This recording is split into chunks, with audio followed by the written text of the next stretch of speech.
Oxford बना 1096 में, Cambridge बना 1209 में, हार्वर्ड बना 1636 में। और तक्षशिला तब पहले से मौजूद थी जब इन तीनों का नामो निशान तक नहीं था। जब यूरोप के लोग गुफाओं में रहकर आग जलाना सीख रहे थे, तब भारत में 10,000 से ज्यादा छात्र एक ही यूनिवर्सिटी कैंपस पर रहकर गणित, चिकित्सा, खगोल विज्ञान और राजनीति पढ़ रहे थे। और सबसे हैरान करने वाली बात, ये सब बिल्कुल मुफ्त था। दोस्तों, आज ट्रूथ टाइम मीडिया पर हम बात करेंगे उस यूनिवर्सिटी की जिसे इतिहास ने लगभग भुला दिया, लेकिन जिसकी गूंज आज भी हमारी सभ्यता में जिंदा है। ये कहानी है तक्षशिला की। इसे पूरा देखिए, क्योंकि आखिर में आप जानेंगे कि आप खुद इसी परंपरा के वारिस हैं। कहानी शुरू होती है त्रेता युग से। मर्यादा पुरुषोत्तम श्री राम के छोटे भाई भरत जी थे और भरत जी के पुत्र थे कुमार तक्ष। भगवान राम के वनवास से लौटने के बाद जब राज्यों का बंटवारा हुआ तो तक्ष को एक विशाल भूभाग का राजा बनाया गया। उन्होंने अपने नाम पर एक शहर बसाया, तक्षशिला। यह वो जगह है जो आज के पाकिस्तान में रावलपिंडी के पास स्थित है। लेकिन याद रखिए, यह हमारे ही इतिहास का हिस्सा है। महाभारत में भी तक्षशिला का जिक्र है। शकुनी मामा जिस गांधार साम्राज्य से आते थे, उसकी राजधानी इसी क्षेत्र में थी और राजा परीक्षित के पुत्र जनमेजय ने अपना महानाग यज्ञ यहीं संपन्न किया था। यह सिर्फ एक शहर नहीं था, यह भारत की आत्मा का एक कोना था। अब जरा कल्पना कीजिए, आप 6ठी शताब्दी ईसा पूर्व में हैं। सूरज अब भी अभी उगा है। तक्षशिला के विशाल परिसर में सैकड़ों कक्ष हैं, पत्थर की बेंचें हैं, खुले आसमान के नीचे आचार्य बोल रहे हैं और शिष्य ध्यान से सुन रहे हैं। यहाँ कश्मीर से आए बालक बैठे हैं, चीन से आए युवक बैठे हैं, अरब और यूनान के विद्यार्थी बैठे हैं और सबके बीच में बैठा है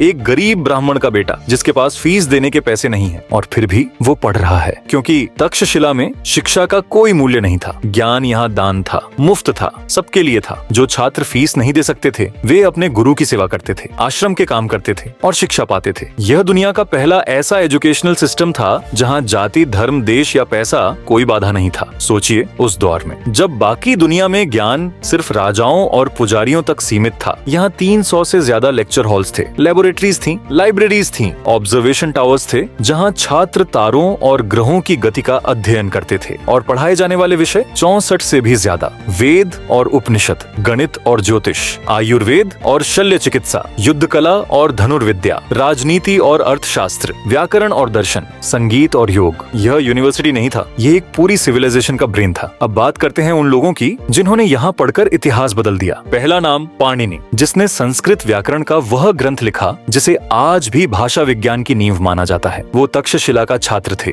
दूसरा नाम जीवक, वो महान वैद्य जिन्होंने मस्तिष्क की सर्जरी की जो आज भी अकल्पनीय लगती है। उन्होंने तक्षशिला में चिकित्सा पढ़ी थी। तीसरा नाम आप पहले से जानते हैं, चाणक्य, वो व्यक्ति जिसने एक साम्राज्य की नींव रखी जिसका अर्थशास्त्र आज भी दुनिया के मैनेजमेंट और पॉलिटिक्स में पढ़ाया जाता है। चाणक्य ने तक्षशिला में पढ़ा और यहीं पढ़ाया भी। और उनका सबसे प्रसिद्ध शिष्य चंद्रगुप्त मौर्य, जिसने सिकंदर के सेनापतियों को हराया, जिसने भारत को एकजुट किया, जिसने मौर्य साम्राज्य खड़ा किया, ये सब तक्षशिला की देन है। और यहाँ एक और बात जो आपको हैरान कर देगी, तक्षशिला में एडमिशन इतना कठिन था कि 10 में से सिर्फ 3 छात्रों को ही प्रवेश मिलता था। दरवाजे पर खड़े आचार्य आपसे शास्त्रों पर सवाल पूछते थे, आपकी बुद्धि परखी जाती थी, आपकी इच्छा शक्ति देखी जाती थी। कोई डोनेशन सीट नहीं थी, कोई VIP कोटा नहीं था, सिर्फ ज्ञान की प्यास। दोस्तों, एक बात और सुनिए, जब यूनान के लोग यहाँ पढ़ने आए तो वे यहाँ का ज्ञान अपने साथ ले गए। कुछ इतिहासकार मानते हैं कि ग्रीस ने तक्षशिला की राइटिंग्स को अपनी भाषा में ट्रांसलेट किया और दुनिया के सामने अपनी खोज के रूप में पेश किया। पाइथागोरस का थ्योरम, हिप्पोक्रेटिस की मेडिसिन, इनकी जड़ें कहां से आईं?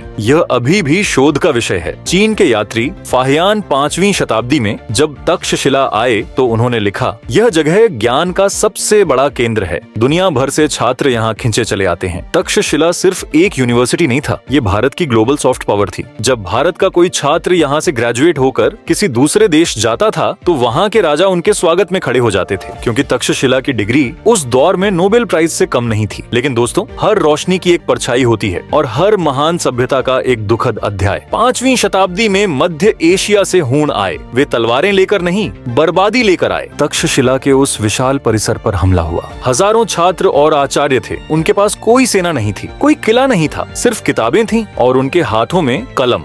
देखते ही देखते वो शहर जल गया। वो लाइब्रेरीज जिनमें सदियों का ज्ञान था राख हो गई। चीनी यात्री ह्वेनसांग जब कुछ दशकों बाद यहाँ आए तो उन्होंने लिखा, यहाँ सिर्फ खंडहर है, वीरानी है और धूल। उस धूल में सिर्फ पत्थर नहीं थे, उस धूल में पाणिनि का व्याकरण था, चाणक्य का अर्थशास्त्र था, जीवक की सर्जरी थी। लेकिन रुकिए, एक सवाल पूछिए खुद से, क्या ज्ञान को जलाया जा सकता है? नहीं। जो आचार्य बचे वे भागे नहीं, वे अपने साथ ज्ञान लेकर गए। तिब्बत गए, नेपाल गए, श्रीलंका गए, जहाँ जहाँ गए वहाँ वहाँ ज्ञान की नई पौध लगाई। तक्षशिला का ज्ञान चाइना पहुँचा, उसी ज्ञान ने वहाँ बुद्धिज्म को जन्म दिया। तक्षशिला का गणित अरब पहुँचा, वहाँ से यूरोप पहुँचा। जिस जीरो को आर्यभट्ट ने यहाँ के परंपरे में पाला था, वो शून्य आज आपके स्मार्टफोन में बाइनरी लैंग्वेज बना दौड़ रहा है। 1980 में यूनेस्को ने तक्षशिला को वर्ल्ड हेरिटेज साइट घोषित किया। आज इसके खंडहर पाकिस्तान में है, लेकिन यह हमारी विरासत है, हमारे खून में है। दोस्तों, तक्षशिला सिर्फ एक यूनिवर्सिटी नहीं था, वो भारत की पहली वैश्विक आवाज थी। वो यह साबित करता था कि जब ज्ञान को धर्म से,